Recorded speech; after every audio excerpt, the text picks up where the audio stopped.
வாக்குத்தத்தம் உன்னுடையது. நான் சர்வ வல்லமையுள்ள தேவன். நீ காண்கிற இந்த உலகத்தின் மனிதர்கள் எல்லாருக்கும் நான் தேவனாகிய கர்த்தர். என்னுடைய கரங்களில் வல்லமை உண்டு. இஸ்ரவேல் மக்களை நான் என் ஓங்கிய புயத்தினாலும் வல்லமை உள்ள கரத்தினாலும் அற்புதங்களை செய்து நடத்தி வந்தேன்.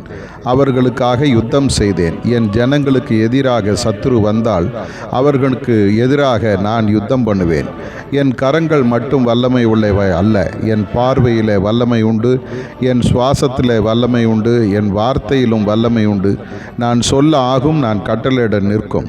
என் வார்த்தை பூமியை உண்டாக்கினது, நீ காணும் முழு உலகத்தையும் படைத்தது. நான் இவ்வுலகத்தில் வாழ்ந்தபோது வார்த்தையை சொல்லி அநேக அற்புதங்களை நான் செய்திருக்கிறேன். மரித்த லாசருவை என் வார்த்தை உயிரடையச் செய்தது. பர்த்திமேயு என்னும் மனிதனை வார்த்தை சொன்னபொழுது அவன் பார்வை அடைந்தான். காற்றும் கடலும் கொந்தளித்து சீடர்கள் பயந்து இருந்தபோது நான் அதட்டி அந்த கொந்தளிப்பை அமர்த்தினேன். இன்றும் உன் வாழ்வில் உள்ள எல்லா கொந்தளிப்பையும் நான் மாற்ற வல்லவர். உன் வாழ்வில் இருக்கும் வெறுமையையும் நம்பிக்கையற்ற சூழலையும் என் வார்த்தை மாற்றும். நீ அனுதினமும் வேதத்தை வாசி, கூர்ந்து வாசி, அதை தியானம் பண்ணு. என் வசனம் உன் வாழ்வில் அற்புதம் செய்யும்.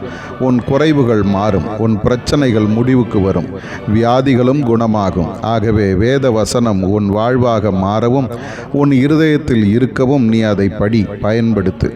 இன்று நீ ஒரு அற்புதத்தை காண்பாய்.